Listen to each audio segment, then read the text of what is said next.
we are one, then why is there so much hatred, divisiveness, and hostility in the world today? Why is our planet in such a state of discord and imbalance? We seem to be at a convergence point in our existence, where the old ways of thinking and being, where the status quo of actions and outcomes are no longer becoming acceptable or preferred. We're coming to a convergence point in our existence where the darkness of old beliefs and shadows of fear are more and more being exposed to the light of truth. And that truth, based on love and connectedness with ourselves and to Source, is what we are choosing to be for the good of the whole. If we are one, then the time has come for the sleeper in us to awaken and come into a clear and unshakable recognition and understanding of just who and what we actually are. Magnificent spiritual beings. Hi, my name is Darrell T. Johnson. I'm a musician, a teacher, and a QHHT hypnosis practitioner. I'd like to welcome all of you to my new podcast, If We Are One. This is the first installment of what I hope will be many episodes that will focus on understanding the true nature of just who we are in relation to Source, God's Source, or all that is. And what our mission, both as individual souls and a collective consciousness, may be in this current time and life drama that we are all going through, and what lies beyond. These are very interesting times we're living in. You know it, and I know it. You feel it. How could you not? Now, why did I choose to call my podcast If We Are One?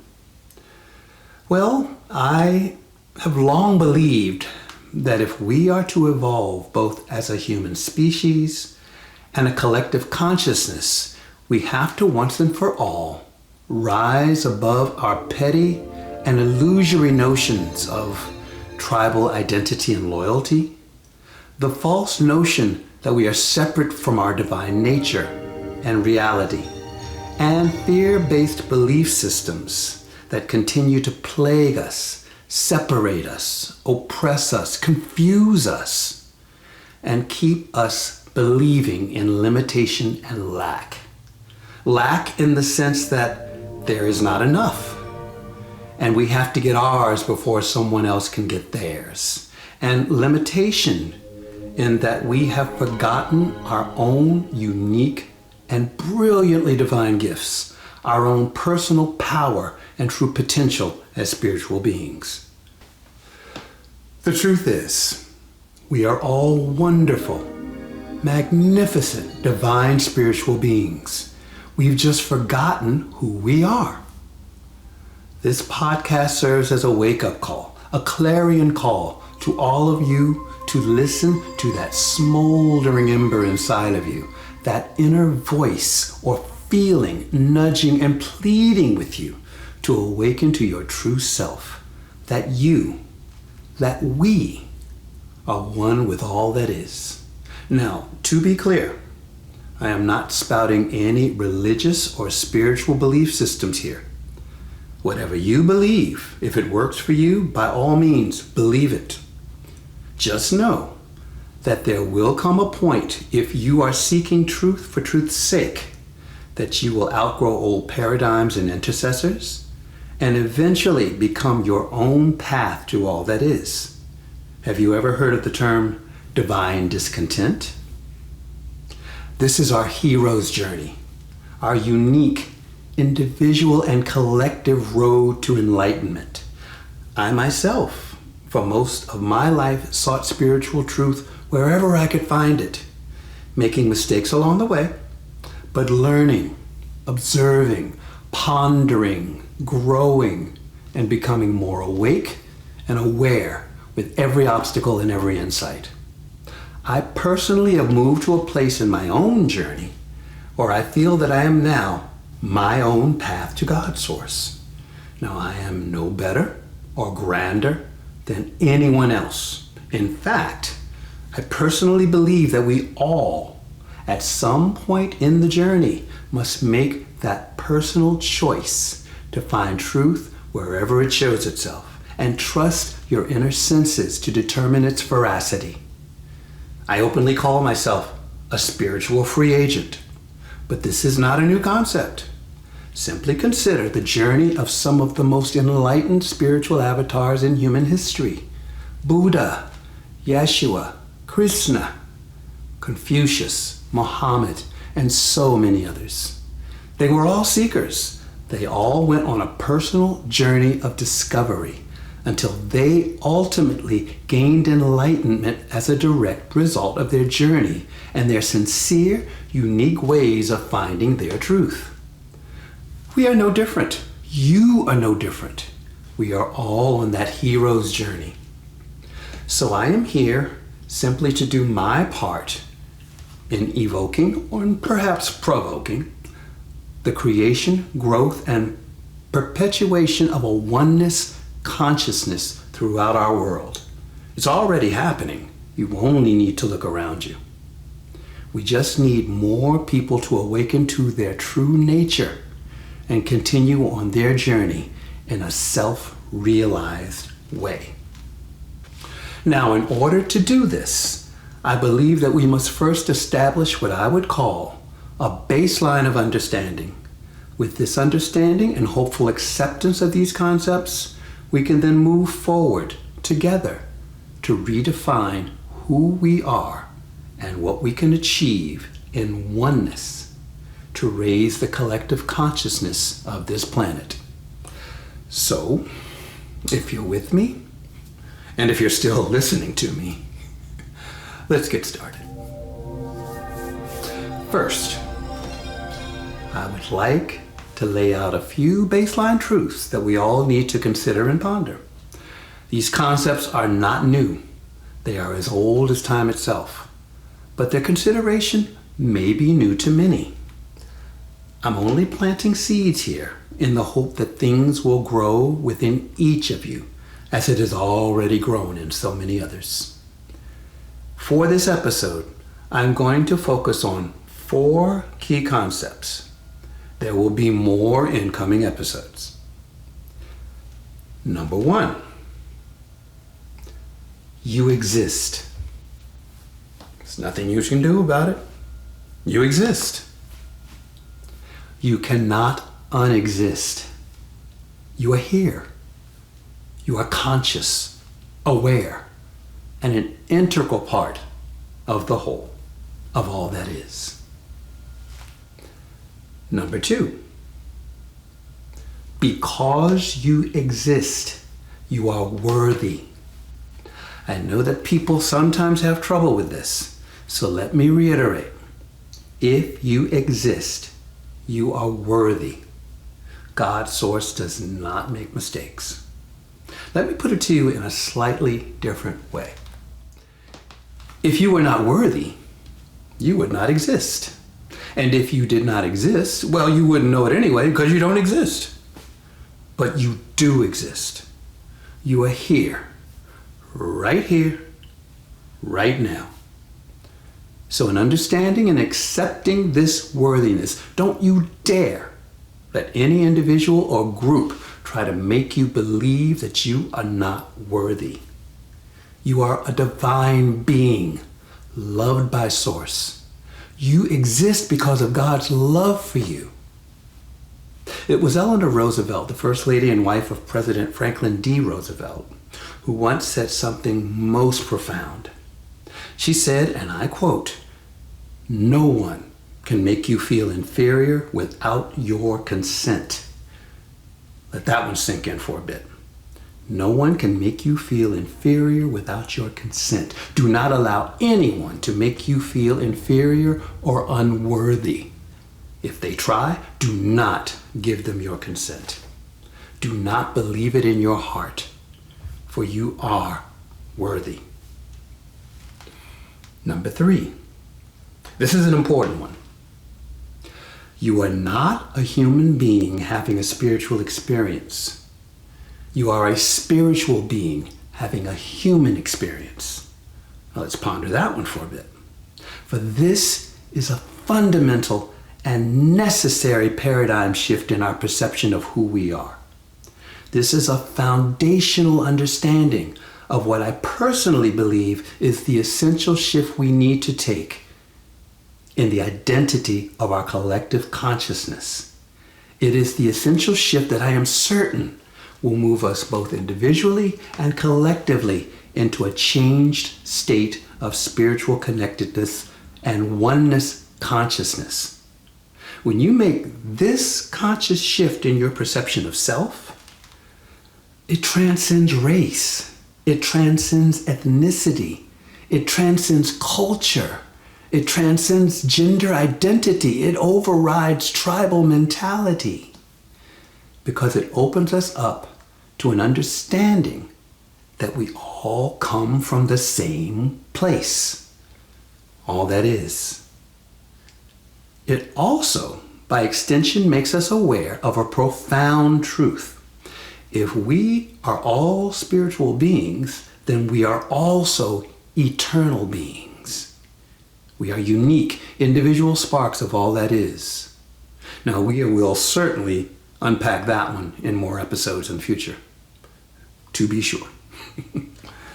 This leads us to our final concept. Number 4. You create your reality by virtue of what you think and what you believe. Now, this one is probably one of the most difficult concepts for one to come to terms with, for it places the responsibility for your life and your circumstances squarely on you. I remember at a very young age when I was introduced to this idea. It was quite a jagged little pill to swallow, to comprehend. I believed that everything that occurred in my life at that time was always someone else's fault, never mine. How could I have possibly created what I didn't want to happen to me in the first place? Who cares if I had done something to cause the circumstance to occur at all? It just didn't make sense. That is, until I understood an adjoining principle called the law of attraction. Now, what is this law? Well, to put it simply, what we think and what we believe will be attracted to us, like magnetic energy. This begins to harken back to the notion that we are all spiritual beings with an innate power, the power of intention. You see, everything is energy. Everything is vibration.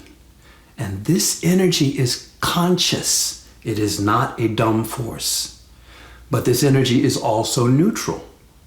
Its only intention is to connect your intention, whatever it may be, with resonant vibrational energy that is designed to manifest what we intend.